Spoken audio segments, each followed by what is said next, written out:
ঘর থেকে বেরোনোর সময় কি কি ভালো কাজ দেখলে যাত্রা ভালো হয় কারো জানা আছে? আপনাদের জানা আছে, আপনারা বলবেন না। কি কি? ঘর হতে বাহিরিয়াতে ওচালো ঠেকিলো মাথে, হাঁচি জেঠি না মানিলাম বাধা। বসো, আপনারা সবাই শুনে নিন। ঘর থেকে বেরোনোর সময় টিকটিকিতে টিকটিক শব্দ করে দিলে একটু বসতে হয় না, কি বলছেন? একজন হ্যাঁচ করে হেঁচে দিল, ব্যাস বসতে হয়। এগুলোকে কুসংস্কার মনে করি, ঠিক কথা, কিন্তু প্রাচীন লোকের কথা, এগুলো শাস্ত্রের কথা নয়, কিন্তু এগুলো প্রাচীন। মায়েরা, ঘর থেকে বেরোনোর সময় চালটা যেন ঘরের না ঠেকে। এখন আর চাল টেকার চান্স নাই, সব তো দালান বাড়ি হয়ে গেছে। তাহলে কি বলছে? ও মায়েরা, শুকনো নদী শুকনো না, শুকনো ডালে ডাকে কা, পথে যদি দেখো মুকুন্দ চাপা, এক পা না বাড়াও বাপা। মানে কি?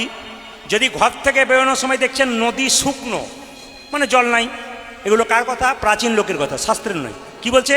শুকনো নদী যদি দেখেন যাবেন না। শুকনো নৌকা, মানে নৌকাটা বালিতে আছে, নদী জলে নেই। শুকনো নদী শুকনো না, শুকনো ডালে ডাকে কা, শুকনো ডালে যদি কাক ডাকে তাহলে আপনারা ঘর থেকে বেরোবেন না, কিছুক্ষণ পর বেরোবেন। আর কি? এইদিকে পথে যদি দেখো মুকুন্দ চাপা, মুকুন্দ চাপা মানে কি জানা আছে? যার মচ দাড়ি কিছুই হয় না তাকে মুকুন্দ চাপা বলে। এখানে যদি কেউ থাকেন কিছু মনে করবেন না, যদি কেউ থাকে তাহলে বলে বেটা সব জায়গায় ভালো করলে এই জায়গাতে গন্ডগোল করে দিয়ে চলে গেল। বলছে পথে যদি দেখো মুকুন্দ চাপা, এক পা না বাড়াও বাপা। মুকুন্দ চাপা দেখলে একবারে পা বেরোবে না। ঘর থেকে বেরোনোর সময় ডান দিকে ব্রাহ্মণ আর ডান দিকে গাভী দেখলে যাত্রা ভালো হয়। বিন্দে যখন গোবিন্দ আনতে যাচ্ছিল, ডান দিকে গাভী দেখতে পেয়েছিল, ডান দিকে ব্রাহ্মণ দেখতে পেয়েছিল। আর কি দেখেছিল মা? না, যে মেয়েটা মাথায় কাপড় নিয়ে দরজার সামনে দাঁড়িয়ে থাকবে ওরকম কোনো মেয়ে দেখলে যাত্রা ভালো হয়। আপনাদের দিকে তাও আছে, আমাদের দিকে তো নিতাই গৌর হরিবোল হয়ে গেছে। আমাদের দিকে যদি বলা হয় যে মাথায় কাপড়ওয়ালা মেয়েকে দেখে ঘর থেকে বেরোবো, যাত্রা ভালো হবে, 100 টাকা দিয়ে দাঁড় করাতে হবে, নইলে তো হবে না। 100 টাকা দেবো গো দিদি, তুমি একটু মাথায় কাপড় নিয়ে দাঁড়াও, নইলে হবে না। আমার মায়ের মা বেঁচেছিল 95 বছর বয়স, মাথার কাপড় এখানে। আমার মা বেঁচেছিল প্রায় 80 বছর বয়স, মাথার কাপড় এখানে। আমার কাকিমা বেঁচে আছে 65, মাথার কাপড় সত্যি সত্যি খোঁপা, মানে বাম্পার পর্যন্ত। এখন যারা বাড়িতে এলো বাম্পার টাম্পার নেই, সব হাইওয়ে রোড হয়ে গেছে। আবার দেখবেন এই মেয়েদের পর্দা কোন দিন সরলো? যেদিন ভাসুরকে দাদা বলল, কি বললো? যেদিন থেকে ভাসুর হলো বর্দা, সেদিন থেকে সরে গেল পর্দা। ভাসুর বর্দা আর পর্দা সরে গেছে। তো মায়েরা, আমি আপনাদেরকে বলবো অন্তত মাথার কাপড়টা বিশেষ সবসময় না নিতে পারেন। আপনাদের এখানকার মায়েরা খুব ভালো, প্রথম থেকে মাথার কাপড় দেখতে পাচ্ছি, কিন্তু অন্য জায়গায় দেখতে পাই না। এইদিকে তাকাবেন।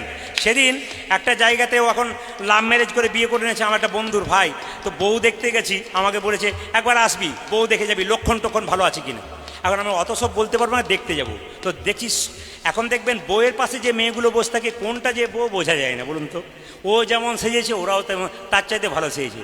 আমি যখন বললাম কোনটা বউ, তখন যে মেয়েটি, এই যে আমি, কি ব্যাপার মাথায়, এই যে আমি আমি বেড়া ছেলের মতো ব্যাপার, এই যে আমি। বউ তো নয়, যেন বোমা হয়ে গেল। না না, আমি ওই বোমার কথা বলি, বউ হবেন, বোমা যেন না হয়। আসলে আগে কিন্তু ওটা ছিল, এখন কিন্তু ওটা নাই।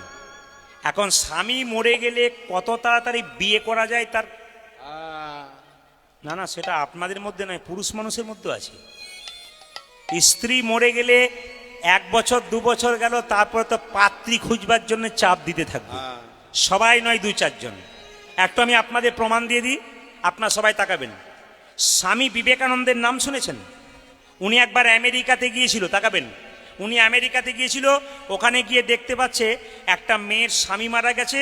সেই মেয়েটি ওই স্বামীর কবর দেওয়া হয়, মুসলিমদের যেমন কবর দেওয়া হয়, ওখানে কেউ মারা গেলে কবর দেওয়া হয়। স্বামীর কবরের ওপরে বসে বসে খুব কবরে খুব হাওয়া করছে, বসে বসে পাখা দিয়ে। আচ্ছা মায়েরা বলুন তো, স্বামী যদি মারা যায় কেউ কবরে হাওয়া করে? জোরে বলবেন হ্যাঁ না। কিন্তু আমেরিকাতে গিয়ে দেখছে বিবেকানন্দ যে একটা মেয়ের স্বামী মারা গেছে আর কাঁচা কবরে খুব জোরে জোরে হাওয়া করছে। বিবেকানন্দ মেয়েটাকে প্রণাম করে বলছে, বাহ মা, তোমাকে কোটি কোটি প্রণাম গো। আমাদের ভারতবর্ষের মেয়েরা স্বামীকে ভক্তি করে তো সতী নারী বলে।